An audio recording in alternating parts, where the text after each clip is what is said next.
کریں گے اور بات کریں گے زرعی ترقیاتی بینک کے حوالے سے، اس کے خسارے کے حوالے سے۔ بھٹی صاحب،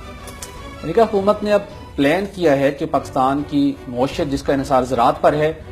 اس زرعی شعبے کی کسانوں کی خوشحالی اور اس کی ترقی کے لیے جو قائم زرعی ترقیاتی بینک ہے اس کی ریسٹرکچرنگ کی جائے۔ بنیادی مقصد یہ ہے کہ زرعی ترقیاتی بینک اس وقت بدترین مالی بحران سے دوچار ہے۔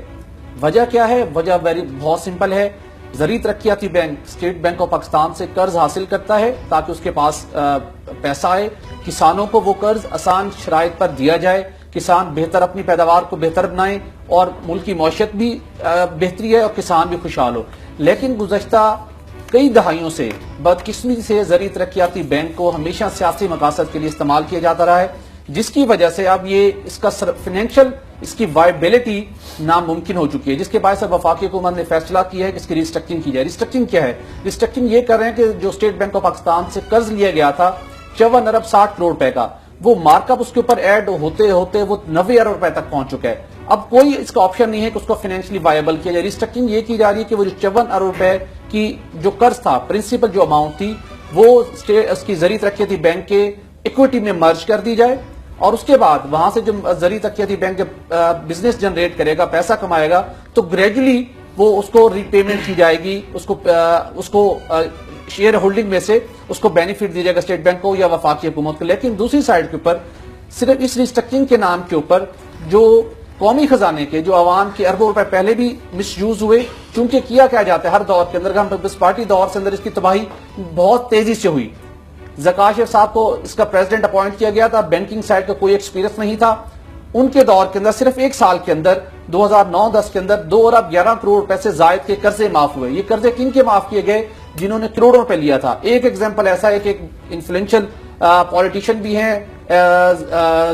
زراعت سے بھی وابستہ ہیں، 110 ملین روپے کا ان کا قرض معاف کیا گیا۔ لیکن وہ کسان جنہوں نے 25,000 روپے 50,000 روپے 2 لاکھ روپے قرض حاصل کرتے ہیں، نہ تو ان کے قرض معاف ہوتے ہیں، بلکہ اگر وہ اپنی کم پیداوار کے باعث مقررہ وقت پر قرض واپس نہیں کر پاتے تو انہیں گرفتار بھی کر لیا جاتا ہے۔ پچھلے جب سے جمہوریت تھا ہمارے ملک میں، یہ 2008 سے آنورڈ، اگر آپ سے میں پوچھوں کہ کتنے قرضے معاف کیے، کیونکہ نیشنل اسمبلی اور سینٹ کے اندر اکثر یہ لسٹ پیش کی جاتی ہے کہ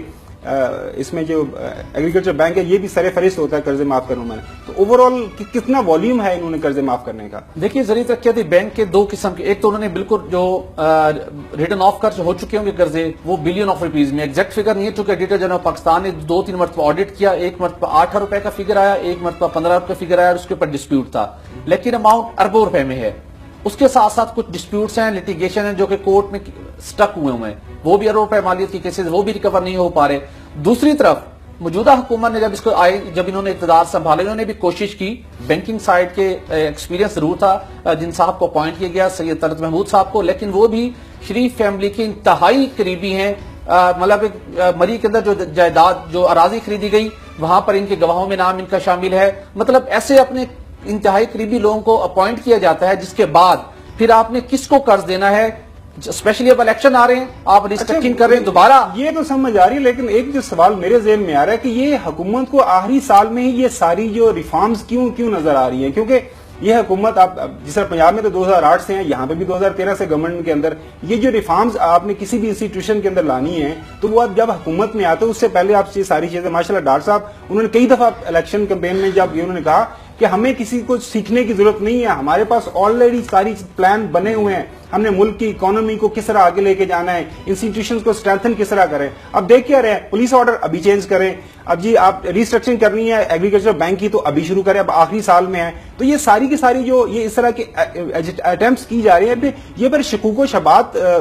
جو ہر بندے کے ذہن میں آ جاتے ہیں کہ اب کیوں، آپ پہلے کیوں نہیں کیا؟ آپ واقعی سمجھتے تھے کہ ایگریکلچر بینک پرفارم نہیں کر رہا، اس میں ریفارم کی ضرورت ہے، تو وائی ناٹ ان 2013؟ آپ اس سے پہلے بھی آپ گورنمنٹ میں تھے، آپ کے پتہ ہونا چاہیے تھا کون سا بینک پرفارم کر رہا ہے کہ نہیں کر رہا۔ دوسری بات، آپ کے ملک کی 60 سے 70% آبادی ایگریکلچر اکانومی پہ ڈیپینڈنٹ ہے، آپ کا اسمال فارمرز کو پچھلے 5-7 سال سے وہ پس رہا ہے، آپ کی ایگریکلچر اکانومی نیگیٹو میں جا رہی ہے، نیگیٹو گروتھ میں جا رہی ہے، تو یہ تو کام پہلے کرنے والے تھے نا۔ آپ جو بات کریں ٹھیک کہہ رہے ہیں، الیکشن میں جانا ہے، پیسے پمپ ان کریں، لوگوں کو قرضے دیں، اپنے جو اتحادی ہیں ان کو ساتھ ملائیں۔ اب واحد مقصد P M L N government کے یہ ساری ریفارمز کرنے کا یہی ہے کہ آپ نے کس طرح 2018 کا الیکشن جیتنا۔ جی ٹھیک ہے جی، اگلے ٹاپک